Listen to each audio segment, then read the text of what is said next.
So hello YouTube, this is WF7I Homebrew, and I am up atop of a mountaintop doing some ham radio today.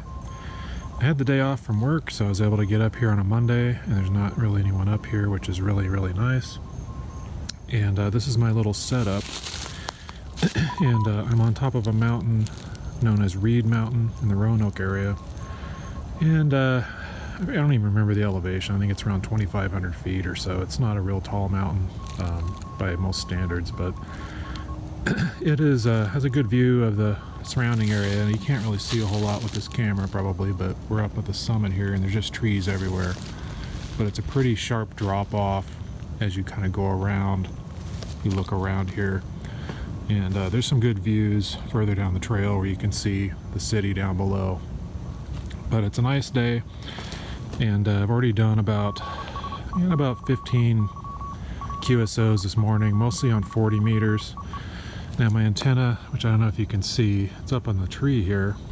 I don't know if I can do much with the adjustment of the phone here. I can try to brighten it up a little bit maybe, and you can see maybe the balun up there. So that's way up top there. You can see that up in the trees. And that's my 20 meter dipole. Now earlier I had a vertical antenna, a little tiny one called a super antenna. I think it's called an MP1. I don't even know if they make those anymore. But was on 40 meters with that and 20 meters with this dipole. So it's probably up about 20 feet. This is my little operating station here. So I packed all this stuff in on my back. So try to keep it limited in scope, and this is a lot more gear than what a lot of folks bring. I got this little portable chair here, little miniature table, which can also double as a mounting platform for the vertical. And just for YouTube purposes, I brought a little portable speaker along, which I don't normally bring, but I can tune the bands here, and you can kind of hear signals here. There's some pile-ups and stuff. 20 meters seems to be pretty active right now. Earlier this morning it was pretty dead.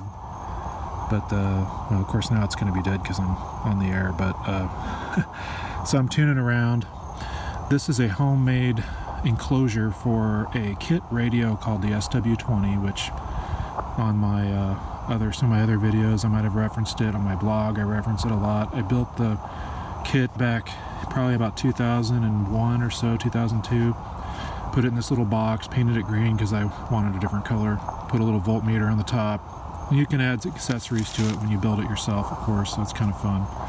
This is a little portable code keyer that I bought, iambic paddle, I guess you could say. Technically it's the paddle, not really a keyer. It's got magnets on the bottom, and I just got on top of a little Altoids box here just for some weight. I can actually put rocks in there to hold it down. And so this is a CW rig, 2 watts out to the dipole, and it's worked real well for me. It's been a lot of fun over the years. I haven't operated it much just because of my schedule and life getting in the way and whatever, but I'm kind of getting it some mileage here in the last month or two as I do the SOTA, SOTA. For power, I'm using this little battery, this Bieno power. I don't know if it can focus, maybe. There we go. This is an amazing little battery, and I just found out about these recently. Hold on just a second here. So yeah, a ham named Mark Schreiner, NKHQ, I hope he got his call sign right, or I'll have to edit it here later, told me about this battery, and he's really active in SOTA. He wrote an article for CQ magazine a couple months ago.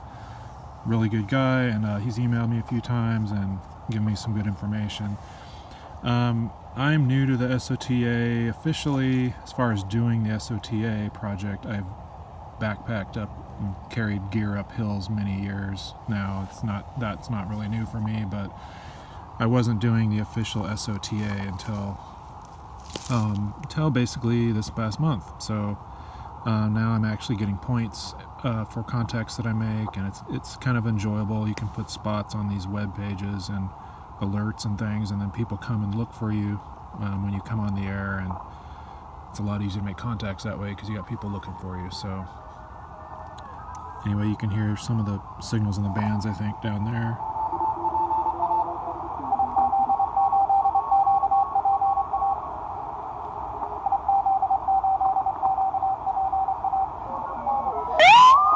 And so what I'm going to do is I put on the SOTA webpage as a alert, I said I was going to be on 14.065. So I'm going to tune this radio back to about 065 plus or minus, depending upon QRM. This radio has kind of an interesting feature. It's got a little board on there that'll announce the frequency the radio's on in CW. So 064, so I just tweak it up a little bit. And a little bit more. There we go, 065. So that's about where I want to be. As you can see, someone's tuning up there, so I'm probably going to have to tune around a little bit. And what I'm going to do is self-spot. So I'm going to go back on the SOTA page, let people know that I just had lunch here, which I did. Just brought a sandwich up here with me. And I'm going to let them know I'm about to transmit again. And see the little key in action here. That's not hooked up right now. Not a lot of action. Let's see. I got my my little connector down here, and I've got a keyer actually down below. This is something that is left over from when I was a child, teenager.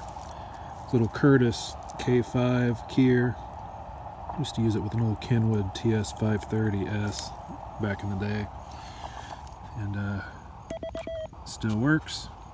So I'm going to go ahead and call here in a minute, and that's pretty much it. And hopefully I can post this video later, and I think it'd be kind of entertaining for you guys to see this kind of setup out here. This is my little logbook, by the way. This is what I've logged so far, so hopefully we'll get a few more in there, maybe turn the page, get a couple more here. About to head home. All right, 7-3s, everyone.